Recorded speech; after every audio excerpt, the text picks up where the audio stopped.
జై తెలుగుదేశం, జై తెలుగుదేశం. వేదికమైనున్న గౌరవ జాతీయ పార్టీ అధ్యక్షులు చంద్రబాబు నాయుడు గారికి, రాష్ట్ర పార్టీ అధ్యక్షులు పల్లా శ్రీనన్నకి, 1982 బ్యాచ్ సీనియర్ నాయకుల దగ్గర నుంచి 20-25 జూనియర్ బ్యాచ్ల వరకు ఈ సమావేశానికి పెద్ద ఎత్తున వచ్చేసిన ప్రజలకు, నాకు ప్రాణ సమానమైన తెలుగుదేశం పార్టీ కార్యకర్తలకు మీ అందరికీ నా హృదయపూర్వక నమస్కారం. తిరుమల తొలి గడప దేవుని గడప, ఒంటిమిట్ట రామస్వామి ఆలయం, ఆమీన్ పీర్ దర్గా, మరియాపురం చర్చ్ ఉన్న పుణ్యభూమి ఈ గడప. పౌరుషం, ఆత్మీయత, మహిళల్ని గౌరవిస్తాం నేర్చుకోవాల్సిన గొప్ప గడప ఈ కడప. మాస్ జాత్ర మహానాడు అదిరిపోయింది. పౌరుషాల గడ్డపై పసుపు జెండా రెపరెపలాడుతుంది. దేవుని గడప కడపలో పసుపు పండగ నిర్వహిస్తాం. నా అదృష్టంగా నేను భావిస్తున్నా.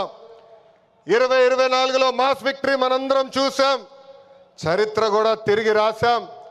94% స్ట్రైక్ రేట్ అంటే 175 నియోజకవర్గాల్లో 164 స్థానాలు మన కైవసం చేసుకున్నాం.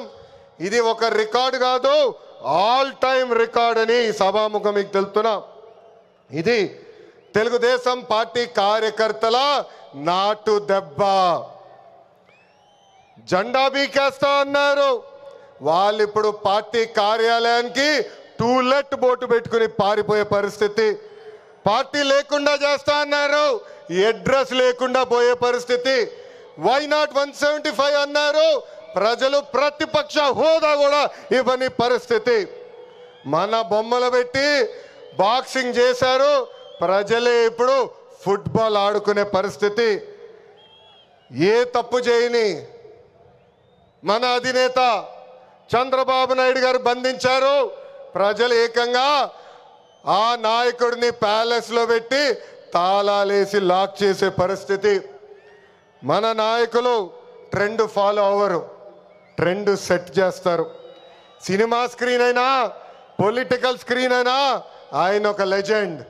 ఆయన పేరేంటి? విశ్వవిఖ్యాత నట సార్వభౌమ స్వర్గీయ శ్రీ నందమూరి తారక రామారావు గారు. ఎన్టీఆర్ అంటే 3 అక్షరాలు కాదు, ఎన్టీఆర్ అంటేనే ఒక ప్రభంజనం.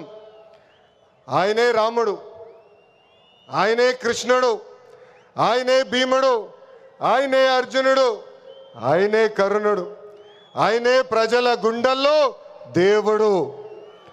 పార్టీ పెట్టిన 9 నెలల్లో అధికారంలోకి రావటం ఒక చరిత్ర. దేశానికి సంక్షేమం అనే పదాన్ని పరిచయం చేసిన వ్యక్తి అన్న ఎన్టీఆర్.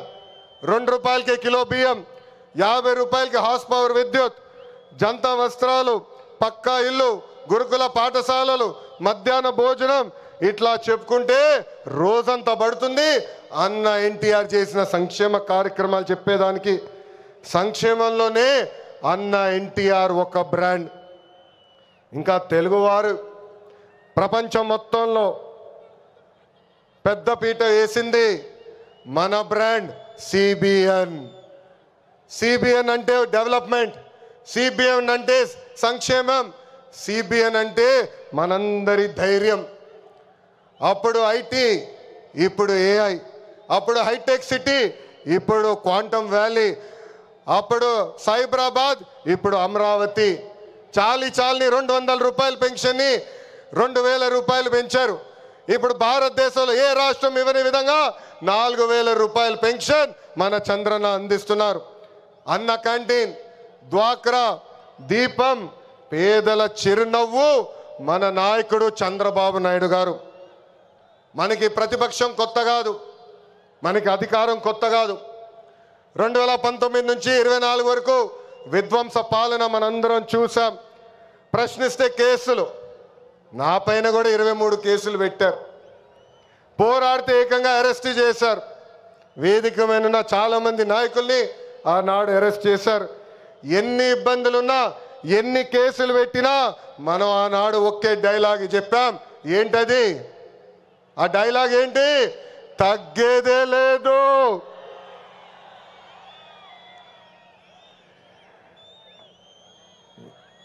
మనందరం చూసాం. ప్రత్యర్థులు దాడి చేసిన, తొడగొట్టి మీసం మిలేసిన అంజిరెడ్డి తాతనే మనందరికీ దమ్ము. కత్తితో దాడి చేసి తల నుండి రక్తం కారుతున్నా ఏకంగా పోలింగ్ బూత్లో కూర్చుని చివరి ఈవీఎం సీల్ పడే వరకు పోరాడిన మన అక్క మంజుల గారే మన ధైర్యం. కత్తి మెడపై పెట్టి వాళ్ళ నాయకుడికి ఒక్కసారి జై కొట్టమంటే జై చంద్రబాబు నాయుడు, జై తెలుగుదేశం అని ప్రాణాలు కోల్పోయిన తోట చంద్రయ్య మనందరికీ స్ఫూర్తి. వేదికమైన ఉన్నారు. పార్టీ కోసం పోరాడి ఆనాటి పాలకులు వ్యతిరేకంగా మాట్లాడినందుకు ఆయన కన్ను పొడిచి కంటి చూపు పోయినా జై తెలుగుదేశం మన గాంధీ గారే ఈరోజు మనందరి సత్తా. విధ్వంస పాలనలో రాష్ట్రం తీవ్రంగా నష్టపోయింది. ఆంధ్రప్రదేశ్ను ఏకంగా అప్పుల ప్రదేశ్గా మార్చేసింది గత ప్రభుత్వం. ఒక్క కొత్త కంపెనీ తీసుకురాకపోగా ఉన్న కంపెనీల్ని పక్క రాష్ట్రానికి తరిమేసే పరిస్థితి మనందరం చూసాం. 1000 రూపాయలు పెంచేదానికి 5 సంవత్సరాలు వాళ్ళు తీసుకున్నారు. ఏకంగా జే బ్రాండ్ లిక్కర్తో విషం కంటే ప్రమాదమైన మద్యం అందించి 30,000 మందిని చంపి 1,000 కోట్ల రూపాయలు ధనాన్ని లూటీ చేశారు. అందుకే రాష్ట్రాన్ని కాపాడుకునేదానికే కూటమి ఏర్పడింది. ప్రజల కోసం గౌరవ ప్రధానమంత్రి నరేంద్ర మోడీ గారు మన చంద్రన్న జనసేన అధినేత, నాకు అన్న సమానమైన పవనన్న అందరూ అజెండాలు పక్కన పెట్టుకొని పనిచేశారు.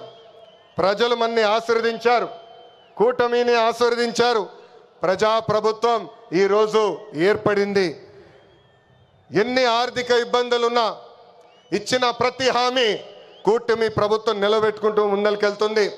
దేశంలో ఏ రాష్ట్రంలో ఇవ్వని విధంగా వృద్ధులకి 4,000 రూపాయలు, వికలాంగులకి 6,000 రూపాయలు, ఏకంగా బెడ్కి పరిమితం అవుతే 15,000 రూపాయలు ప్రతి నెల పెన్షన్ ఇచ్చి ఆదుకుంటుంది కూటమి ప్రభుత్వం. దీపం పథకం కింద ప్రతి ఏటా ఉచితంగా 3 గ్యాస్ సిలిండర్లు కూడా మన ప్రభుత్వం అందజేస్తుంది. ఇంకా అన్న క్యాంటీన్లు కూడా తిరిగి ప్రారంభించాం. ఇంకా జూన్ మాసంలోనే తల్లికి వందనం కూడా మన ప్రభుత్వం ఇవ్వబోతుంది. అన్నదాత సుఖీభవ త్వరలో అమలు చేస్తున్నాం. ఆగస్ట్ 15 నుంచి మా అక్క చెల్లెలు, పెద్దమ్మ, చిన్నమ్మలు ఆర్టీసీ బస్సులో ఉచితంగా కూడా ప్రయాణించే హక్కు మన ప్రభుత్వం కల్పించబోతుంది. ఇంకా 16,347 పోస్టులతో మెగా డిఎస్సి మనం ప్రకటించుకున్నాం. జూన్ మాసంలో ఎగ్జామ్స్ నిర్వహించి ఏకంగా వచ్చే అకాడమిక్ ఇయర్కి ఉపాధ్యాయుల్ని కూడా పొజిషన్ చేస్తాం. పోయిన ఎన్నికల్లో ప్రభుత్వ ఉద్యోగస్తులందరూ కూటమి ప్రభుత్వానికి సహకరించారు. ప్రతి నెల 1వ తారీఖు నాడు వాళ్ళ జీతాలు ప్రభుత్వం చెల్లిస్తుంది. వాళ్ళకి అనేక సమస్యలు ఉన్నాయి. ఆ సమస్యలన్నీ కూడా ఒక పద్ధతి ప్రకారం కూటమి ప్రభుత్వం పరిష్కరిస్తుందని ఈ సభాముఖం వాళ్ళందరికీ తెలుపుతున్నాం. అభివృద్ధి వికేంద్రీకరణ అనేది మన ఎజెండా. మిషన్ రాయలసీమ అన్నాడు నేను ప్రకటించా. ఆ మిషన్ రాయలసీమ అమలు చేసడానికి ఈరోజు మన ప్రభుత్వం పనిచేస్తుంది. రాయలసీమను ఒక automotive, electronics, renewable energy, horticulture హబ్గా తీర్చిదిద్దుతున్నాము. ప్రకాశం జిల్లాలో రిలయన్స్ సిబిజీ ప్లాంట్స్ ఏర్పాటు చేస్తున్నాం. ఉభయ గోదావరి జిల్లాలో పెద్ద ఎత్తున ఆక్వాని ప్రోత్సహిస్తున్నాం. ఏకంగా ఉత్తరాంధ్రలో ఐటీ, ఫార్మా, మెడికల్ ఎక్విప్మెంట్ తయారీ, ఏకంగా భారతదేశంలోనే అతిపెద్ద స్టీల్ ప్లాంట్ ఆసిలర్ మిత్తల్ ప్లాంట్ కూడా మనం తీసుకొస్తాం జరిగింది. గడిచిన 11 నెలల్లో 8.5 లక్షల కోట్ల విలువైన పెట్టుబడి, తద్వారా 6 లక్షల మందికి ఉద్యోగాలు కల్పించే దిశగా మన ప్రభుత్వం ఒప్పందాలు కుదుర్చుకుంది. ఇంకా తెలుగుదేశం పార్టీలో మా కార్యకర్తలే అధినేత. దేశంలో ఏ పార్టీ ఇవ్వని గౌరవం తెలుగుదేశం పార్టీ కార్యకర్తలకి ఇస్తుంది. దేశంలో ఏ పార్టీకి 1 కోటి మంది సభ్యులు లేరు. అదే మన పసుపు జెండా పవర్, అదే ఈ పసుపు సైన్యం పవర్. సభ్యత్వంలో కూడా ఎవరు మన రికార్డు బద్దలగొట్టే పరిస్థితుల్లో లేరు. ఈరోజు 5 లక్షల ప్రమాద బీమా అందిస్తున్నాం. ఫ్యాక్షన్లో ఎవరైనా చనిపోతే వాళ్ళ బిడ్డల ఫ్యాక్షన్లోకి వెళ్లకుండా ఎన్టీఆర్ మోడల్ స్కూల్లో మన నాయకుడు చంద్రబాబు నాయుడు గారు ఈరోజు చదివిస్తాం జరుగుతుంది. విద్య, వైద్యం, స్వయం ఉపాధి ఇలా 140 కోట్ల రూపాయలు కేవలం కార్యకర్తల సంక్షేమం కోసం ఖర్చు పెట్టిన పార్టీ తెలుగుదేశం పార్టీ. నేను స్వయంగా వైసీపీ హయాంలో ఇబ్బంది పడిన కుటుంబాలని కలుస్తున్నా. ఒక్కొక్కరిని కలిసి వాళ్ళకైనా సమస్యలు ఉంటే మేము పరిష్కరిస్తున్నాం. అంతేకాదు మన అధినేత చంద్రబాబు నాయుడు గారు కానీ నేను జిల్లాకు వచ్చినప్పుడు ప్రభుత్వ కార్యక్రమానికి వెళ్ళే ముందల ఆనాడు మేము ఇచ్చిన హామీ మేరకు ముందల ఉత్తమ కార్యకర్తలు కలిసిన తర్వాతనే ప్రభుత్వ కార్యక్రమాలకి మేము వెళ్తాం జరుగుతుంది. నేను సీనియర్ని జూనియర్ని సమానం గౌరవిస్తా, కానీ పనిచేసే వాళ్ళని ప్రోత్సహిస్తా. ప్రతి కార్యక్రమంలో కార్యకర్తలు భాగస్వామ్యం అవ్వాలి, కలిసికట్టుగా పనిచేయాలి. మన చేస్తున్న సంక్షేమ అభివృద్ధి కార్యక్రమాలు ప్రజల్లోకి తీసుకురావాల్సిన అవసరం చాలా చాలా ఉంది. ఇక్కడున్న ఎంతోమంది మన అధ్యక్షుడు వారు చంద్రబాబు నాయుడు గారిని కలిశారు, నన్ను కూడా కలిశారు. పాదయాత్రలో లక్షలాది మంది నాతో ఏకంగా ఫోటోలు దిగారు. ఈ సభాముఖంగా వైకాపా కార్యకర్తలు ఆలోచించమంటున్నా, ఏనాడైనా మీ నాయకుడు మిమ్మల్ని కలిశాడా? ఏనాడైనా మీ నాయకుడు మీతో ఫోటో దిగారా? అధికారంలో ఎందుకో ఇప్పుడు ప్రతిపక్షంలో కూడా తాడేపల్లి కొంపకెళ్తే no entry, palace doors closed అని చెప్పే పరిస్థితికి వచ్చారు. గౌరవ ముఖ్యమంత్రి చంద్రబాబు నాయుడు గారు, గౌరవ ఉప ముఖ్యమంత్రి పవన్ అన్న కలిసి రాష్ట్రాన్ని అన్ని రకాలుగా అభివృద్ధి చేస్తున్నారు. గౌరవ ప్రధానమంత్రి గారు రాష్ట్రానికి పూర్తిగా సహకారం అందిస్తున్నారు. ఏకంగా ఆంధ్ర రాష్ట్ర ప్రజలు కోరిన అన్ని కోరికలు ఈరోజు గౌరవ ప్రధానమంత్రి గారు తీర్చుతున్నారు. దానికి కారణం ఒకటే, మొన్న జరిగిన ఎన్నికల్లో 25 స్థానాల్లో ఎప్పుడైతే కూటమి పార్లమెంట్ 25 స్థానాల్లో కూటమి ఎప్పుడైతే 21 స్థానాలు గెలిచిందో, ఎస్ ఆంధ్ర రాష్ట్రం ఇప్పుడు ఎన్డీఏ వెనకుంది, ఆంధ్ర రాష్ట్రం ఎన్డీఏకి కట్టుబడి ఉంది. అందుకే ఆంధ్ర రాష్ట్రానికి నేను అన్నీ చేస్తానని అడుగు వేశారు మన గౌరవ ప్రధానమంత్రి నరేంద్ర మోడీ గారు. ఇప్పుడు మనం చేయాల్సింది ఒకటి ఉంది, ప్రజలకు దగ్గర అవ్వాలి. అహంకారం, ఈగో పక్కన పెట్టుకోవాలి. అహంకారం ఉంటే ఏమవుతుందో మనందరం చూసాం. 151 సీట్లు ఏమైంది? 151 సీట్లు ఏమైంది? 11 అయ్యాయి. అందుకే నేలపై ఉండాలి, ప్రజలకు సేవ చేయాలి. అధికారంలో ఉన్న ప్రతిపక్షంలో ఉన్నట్టు మనం అందరం వ్యవహరించాలి. చిన్న కుటుంబంలోనే సమస్యలు ఉంటాయి. 3 పార్టీలు కలిసినప్పుడు చిన్న సమస్యలు రావటం సహజమే. ఈగోలు పక్కన పెట్టండి, అందరం కలిసి పనిచేద్దాం. విడాకులు, మిస్ఫైర్లు, క్రాస్ ఫైర్లు ఎట్టి పరిస్థితుల్లో జరిగేదానికి లేదని ఈ సభాముఖ కార్యకర్తలందరికీ నేను తెలుపుతున్నా. ఈ మహానాడు వేదికగా ఒక ముఖ్యమైన విషయం ఆంధ్ర రాష్ట్ర ప్రజలకి నేను చెప్పదలుచుకున్నా. ప్రభుత్వ కొనసాగింపు చాలా చాలా అవసరం. ఒక రాష్ట్రం అభివృద్ధి చెందాలంటే ప్రభుత్వం కొనసాగించాల్సిన అవసరం చాలా ముఖ్యం. 2014లో కట్టుబట్టలతో మన ప్రయాణం ప్రారంభించాం. 2014 నుంచి 19 వరకు సంక్షేమ అభివృద్ధి జోడి ఎద్దుల బండిలాగా మనం నడిపించాం. 2019లో విధ్వంస పాలన వచ్చింది, విధ్వంస ప్రభుత్వం వచ్చింది, ఒక సైకో ముఖ్యమంత్రి అయ్యాడు. దానివల్ల ఆంధ్ర రాష్ట్రం 30 సంవత్సరాలు వెనక్కిపోయింది. ఆంధ్ర రాష్ట్రం చాలా ఇబ్బంది పడింది. ఒక్కసారి ఆంధ్ర రాష్ట్ర ప్రజలు ఆలోచించాలా. గుజరాత్లో బీజేపీ వరుసగా 7 సార్లు గెలిచింది. ప్రభుత్వ కొనసాగింపు వల్ల ఈరోజు గుజరాత్లో అన్ని రంగాల్లో వాళ్ళు అగ్రస్థానంలో ఉన్నారు. అంతెందుకు, మొన్నటి వరకు మన వెనకాల ఉన్న ఒరిస్సా రాష్ట్రంలో కూడా బిజు జనతాదళ్ వరుసగా 5 సార్లు గెలిచింది. ప్రభుత్వ కొనసాగింపు వలన వాళ్ళు కూడా కొన్ని రంగాల్లో ఆంధ్ర రాష్ట్రాన్ని దాటి ముందరికెళ్ళే పరిస్థితి.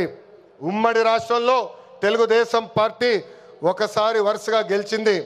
మనందరం చూసాం ఆనాడు ఆంధ్ర రాష్ట్రం ఎలా అభివృద్ధి చెందిందో. అందుకే ప్రభుత్వ కొనసాగింపు చాలా చాలా ముఖ్యం. దీని గురించి రాష్ట్ర ప్రజలందరికీ తెలియజేయాల్సిన బాధ్యత ప్రతి పసుపు సైనికుడి పైన ఉందని ఈ సభాముఖంగా కోరుకుంటున్నా. ప్రభుత్వ కొనసాగింపు ఉంటేనే పెట్టుబడులు వస్తాయి. పెట్టుబడులు వస్తేనే నిరుద్యోగ యువకులకి పెద్ద ఎత్తున ఉద్యోగాలు కల్పించే అవకాశం మనందరికీ దక్కుతుంది. నేను ఈరోజు దేవుని గడప సాక్షిగా రాయలసీమ ప్రజల్ని కొన్ని ప్రశ్నలు అడగాలనుకుంటున్నా. రెడీనా? రెడీనా? తల్లిని చెల్లిని మెడబట్టుకుని బయటికి గెంటేసింది ఎవరు? ఎవరు? సొంత బాబాయిని లేపేసింది ఎవరు? జే బ్రాండ్లు అమ్మి పేదల రక్తం దాగింది ఎవరు? బల్ల కింద ఉన్న ఎర్ర బటన్ నొక్కి ప్రజల్ని బాధింది ఎవరు? అందరూ ఎర్ర బుక్ అని ఏడుస్తున్నారు. ఎందుకయ్యా అంత ఏడుపు? నేను ఆనాడు చెప్పింది ఏంటి? ఎవరైతే చట్టాన్ని ఉల్లంఘించి ప్రజల్ని కార్యకర్తలు ఇబ్బంది పెట్టారో చట్టపరంగా వాళ్ళపైన యాక్షన్ తీసుకుంటానని నేను చెప్పా. ఈరోజు ఎర్ర బుక్ కాదు కదా, ఎర్ర రంగు చూస్తేనే వణికిపోయే పరిస్థితి వస్తుంది. ఎర్ర బుక్ అంటే ఒకడికి గుండుపోటు వచ్చింది. ఎర్ర బుక్ అంటేనే ఒకడు బాత్రూంలో కాలు జారి చెయ్యి ఎర్రగొట్టుకున్నాడు. ఇంకొకడు ఏమయ్యాడో మీ అందరికి తెలుసు. అర్థమైందా రాజా? అర్థమైందా రాజా? సమాజమే దేవాలయం, ప్రజలే దేవుళ్ళు అన్నారు అన్న ఎన్టీఆర్. అందుకే మనం 6 శాసనాలు ప్రకటించాం. తెలుగు జాతి విశ్వఖ్యాతి, స్త్రీ శక్తి, యువగలం, పేదల సేవల్లో సోషల్ రీఇంజనీరింగ్, అన్నదాతకు అండగా కార్యకర్తలే అధినేత. పాలిట్ బ్యూరో సభ్యుల దగ్గర నుంచి, వేదికమైన పెద్దల దగ్గర నుంచి, ఇక్కడున్న కార్యకర్తల వరకు ఈ 6 శాసనాలు మన శ్వాసగా బతకాలని ఈ సభాముఖంగా మిమ్మల్ని అందరినీ కోరుకుంటూ, మనకి ప్రజలు ముఖ్యం, వాళ్ళ ఆనందం వాళ్ళ సంతోషం ముఖ్యం.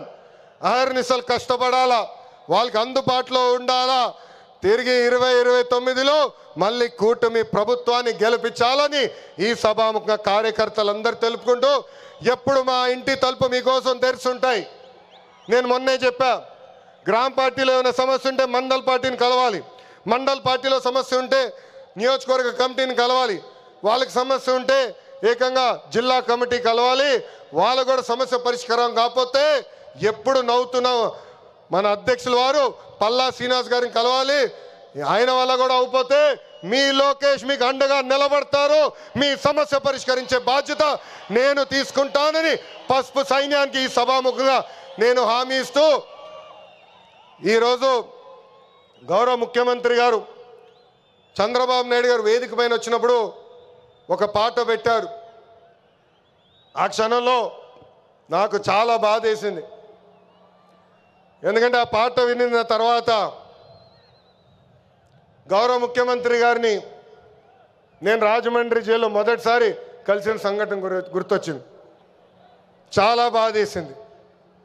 ప్రజల కోసం ఆయన జీవితం ఆల్మోస్ట్ పోయింది. అక్టోబర్లో 2003 బాంబ్ బ్లాస్ట్లో నక్సలైట్లు ఆయన పైన దాడి చేశారు. నాడు నేడు ఎప్పుడు ఆయన ప్రజల గురించి, ప్రజల భవిష్యత్తు గురించి ఆలోచించే వ్యక్తి. అలాంటి వ్యక్తికి ఎందుకు దేవుడు ఆనాడు ఈ పరీక్ష ఇచ్చాడా అనుకున్నా. ఇప్పుడు అర్థమైంది. తెలుగు ప్రజలు తిరిగి చంద్రబాబు నాయుడు గారు వెనక నిలబడేదానికి దేవుడు మనందరికీ ఒక పరీక్ష పెట్టాడు. ఆ పరీక్ష జయించాను.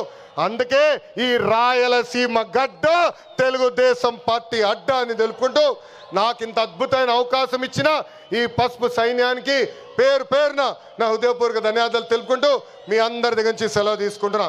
జోహార్ అన్న ఎన్టీఆర్, జోహార్ అన్న ఎన్టీఆర్.